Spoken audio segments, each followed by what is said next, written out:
Can you hear my children in the background? Yeah. One second, I'm going to close this door. Okay. And welcome to Real Talk with Hannah and Dr. Ojo Karens.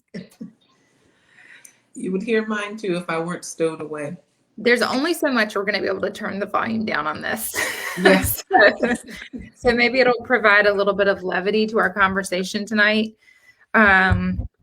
which is about ovarian cancer and breast cancer and probably how they differentiate from other gynecological cancers. And I don't know about you, but I was feeling a little like I wasn't looking forward to this conversation. Yeah. Yeah. I mean, it's it's a challenging discussion because the topic can be an emotional one. Many people have friends and family who've been affected by breast cancer. Most people know someone who's unfortunately passed by either breast or ovarian cancer. And then the subject is also complicated, so it's not the most fun to talk about, but it's really important to talk about it. Last month, September, was Ovarian Cancer Awareness Month. And this month, as many people know, October is Breast Cancer Awareness Month. And so we wanted to make sure that we broached both topics just to give the basics about um, both cancers, incidents in this country, and then also what you as a person can do to help uh, prevent both cancers. It feels to me like money, like it's so emotional.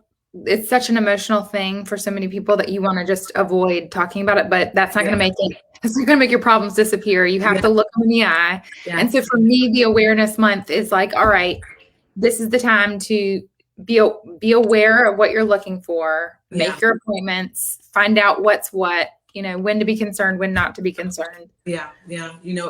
Ovarian cancer is very uncommon. That being said, when it's found, it is usually found in a more advanced state because of the ubiquitousness of the signs of the cancer. And also, just what you talked about, many people don't like to talk about things, and that decreases the chance of finding something, if you're not being seen regularly by a physician. So the studies tell us 1 in 78 women will develop breast cancer ovarian cancer in her lifetime. And there are 3 types of ovarian cancer, but 90% of the ovarian cancers that occur are made up of one particular type. And that composes the cell layer that is on the top of the ovary. There's some studies that say or show that maybe ovarian cancer also can start in the fallopian tubes too. And so maybe it's that same cell layer that has a communication between the top of the ovary and the fimbria ends of the fallopian tube that cause most of the cancers. And so certain risk factors increase your risk of ovarian cancer. And one, of course, is age. Most women who have ovarian cancer are usually postmenopausal, age over 55, family history of ovarian cancer in your family, breast cancer, colon cancer, endometrial cancer. For those women who have never had children, also those women who have endometriosis, these have been found to be risk factors for ovarian cancer. Wow. I'm just going to say I'm this many minutes old when I'm finding out that endometriosis is a risk factor. Yeah. So it makes me wonder, like, let's say you have more years under your belt or you have any of these risk factors, is the best thing that you can do just go to your regular checkups? Is there anything? Unfortunately, there is no screening test for ovarian cancer like we have pap smears, which is a screening test for cervical cancer. Many women, unfortunately, think that pap smear is a screening test for all gynecological cancers. It's not. But that being said, there are two subsets of women: those who are at low risk for ovarian cancer and those who are at high risk for ovarian cancer. So those women who are at high risk for ovarian cancer would be like women who have a hereditary or genetic predisposition to ovarian cancer. Those women who are BRCA positive, there are other hereditary mutations that can increase your risk of ovarian cancer. And so, one, how do you find out? You know, talking to family members. There are also genetic tests that can be done. Fortunately, these tests are more widely available uh, and can even be done with a saliva test.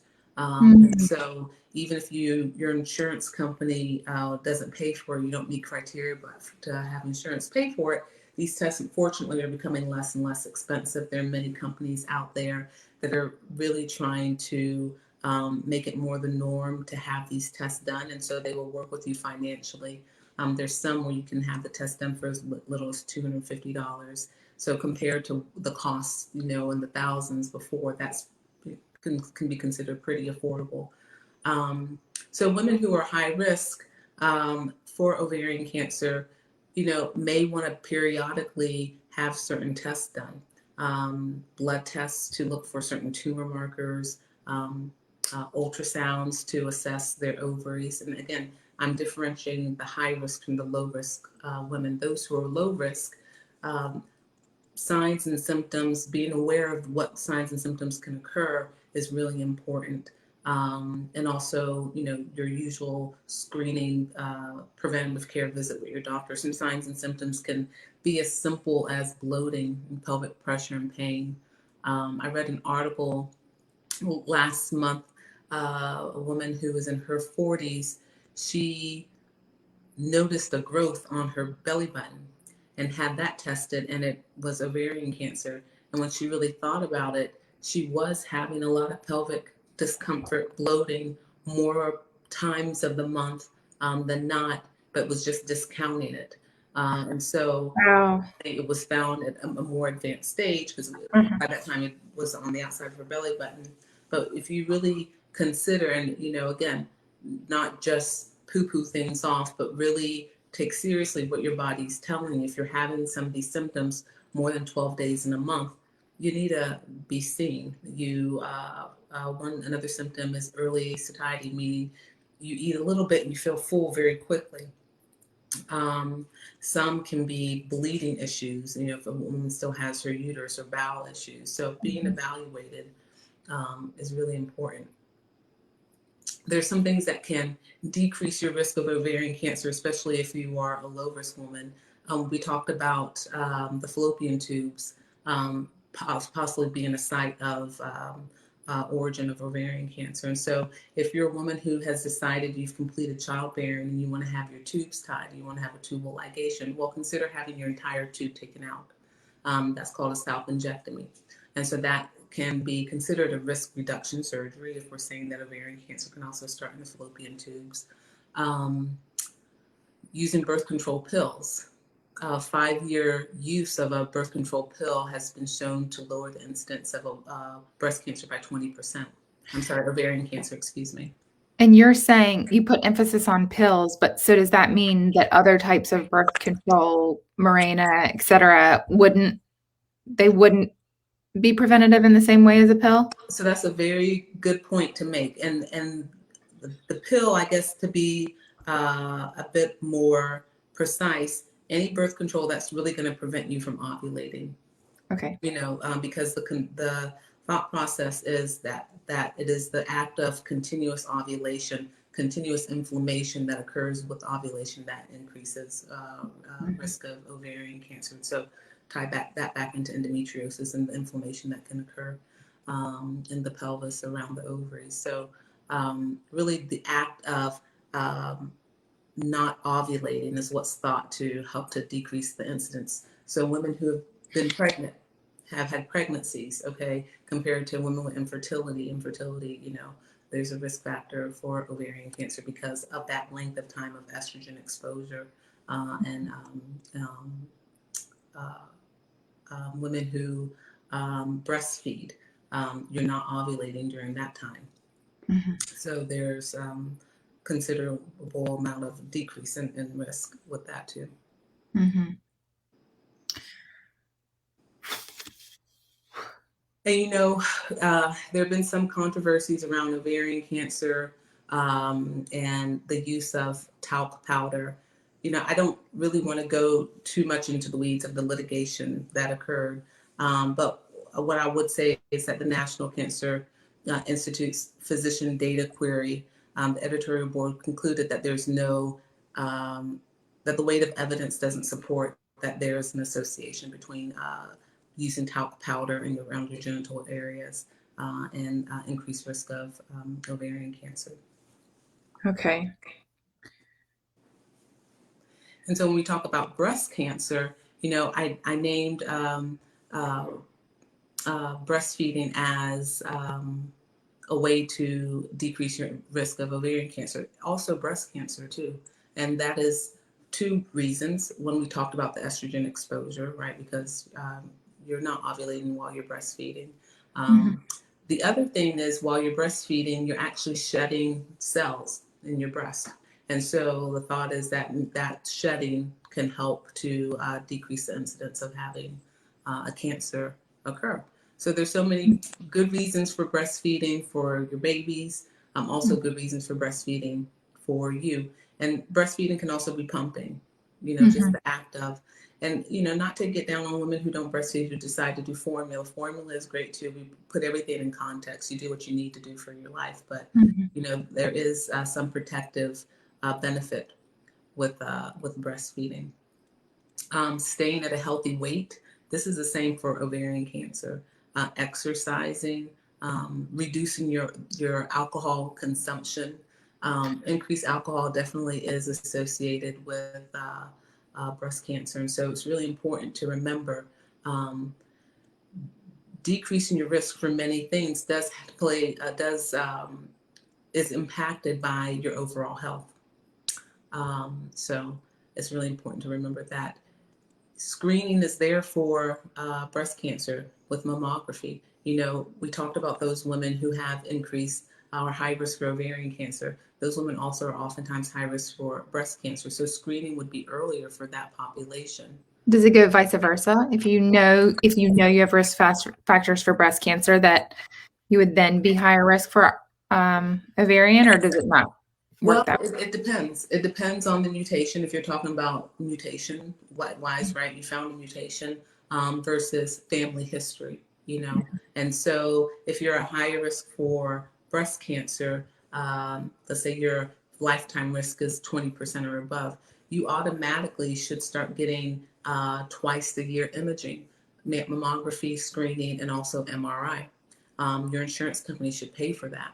And so that just helps to increase the ability to find an abnormality with that twice a year screening. Twice a year. So, Do you want to know something? I'm just going to say, if nobody else ever watches these, which I know is not the case, you're helping many people with these videos, but if nobody else ever watched this, you would be making such an impact in my life, because I sit here every time and learn something and then make changes in my life based on something that I've learned here. And we talk often, not only on YouTube, but we wouldn't ever make the time for these kind of conversations. I mean, how many people sit down and go into this depth and then get the treat of someone with your depth and breadth of knowledge? So thank you so much for taking your time at the end of a workday to break down all this information and let me ask all these myriad of questions about these things that I thought I kind of vaguely knew. Well, I thank you for saying that, but the joy I get out of it is knowing that somebody's a little bit more protected because they have a little bit more information, and just passing that along. 1 in 8 women in the US will develop breast cancer in her lifetime. And we are getting to that age, you and I, where we need to, start having our mammograms, and it's serious. I have friends that are with this year 39, 40 that have been diagnosed with breast cancer. Only reason it was found is because they just happened to decide to get an early mammogram done. And so, we really have the ability to affect breast cancer very well and very early, because the screening over the years has just improved more and more. And so doing what we need to do to get our frequent screening and breast exams is important. Knowing what your own breasts feel like, even if you're not doing a monthly exam, that's fine. But just knowing what your normal is, that way you know when there's something abnormal. And then I can't say this enough, knowing your family history. If you don't know and you have relatives, male and or female, sit down and talk to them, because there's so much information that you can gather that can help not only you, but the generations after you. So, because my mother had breast cancer, my understanding of it, which could be wrong, is that there's different kinds. So when you first get the diagnosis, if that happens, there's a lot of shock whenever you might hear the word cancer. So, Dr. Ojikirans, I think you're frozen. Are you still there?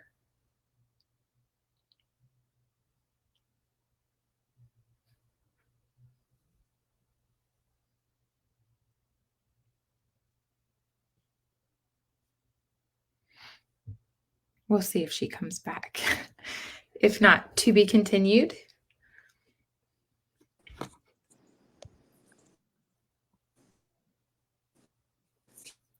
Can you There you are. hear me? Yeah, I can hear you.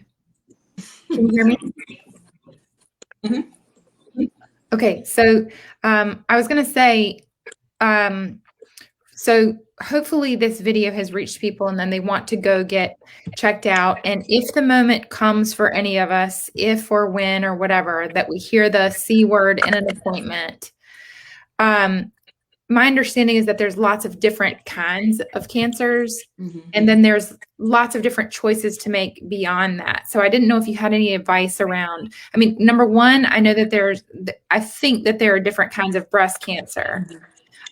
Is that true also for ovarian? Yes. And then, okay, so then do you have advice, or is there something that you tell patients when they first hear the word, when the C word is introduced in an appointment? I think it is not possible not to be scared, but and so that's okay. That's okay, to feel that emotion, because it's normal.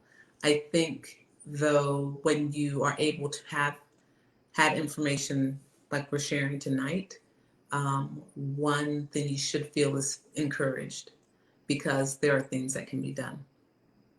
And there are things that can be done that can be therapeutic. There are things that can be done that can be curative. And so it really just depends on how you're presenting. I think when you have that diagnosis, the most important thing to do is to get correct information from a good source. And that's usually the provider that unfortunately is giving you that news, And so I always encourage my patients to bring a family member when they're coming in to talk specifically about, what the options are for management. And that's because you, as the patient, you're not always going to be able to hear or digest. And so 2 pairs of ears are better than one. And bringing somebody along just helps to also bring a level of comfort to the visit, I think. And I think another thing I would definitely say, if you hear that C word, is share. You share with your family, you share with your friends, because what you want to do is help to decrease the occurrence in the instance, right? And so a lot of that is going to come with sharing the diagnosis, sharing the experience that you go through, sharing the results, of your visits or tests. Just helping to spread knowledge out there is really important. The article that I was telling you I read the other day, the author, she 2 years or 4 years prior to her diagnosis had been at an ovarian cancer event, an ovarian cancer awareness event, and she, in the article, she wrote that how could she have been part of such an event and missed all the signs herself? It's quite possible, right? But that helped her remember that she has to be the part of the machine to get more information out there and discuss and let people know. Yes, it's a rare disease, but it's unfortunate that it's oftentimes caught in a more advanced stage because the symptoms can sometimes just be excused away. But the more we know, the more aware we are, the more concerned we may be about something that seems very simple, and just go get checked out. Well, women are champions of soldiering on through discomfort. So this is a good wake-up call to pay attention to it. You can be tough and you can persist, but just be checked into your body. Be checked in. Be checked in. Very, very true. Be checked in, and I cannot say that enough. Be checked in and also share. So speaking of which, I hope if you're listening now, you can share this on Facebook, share it if you're watching on YouTube. Feel free to give us a like and subscribe. We only scratched the surface. I don't think we even got anywhere near close to depth on this topic. So if there's any other questions that you have on this, please feel free to send us a private message or direct message through any of our social media. And we'd love to revisit this topic if it's of interest to you. And Hannah, can I share just one more thing? Yeah. Mammography screening is readily available, especially during this month.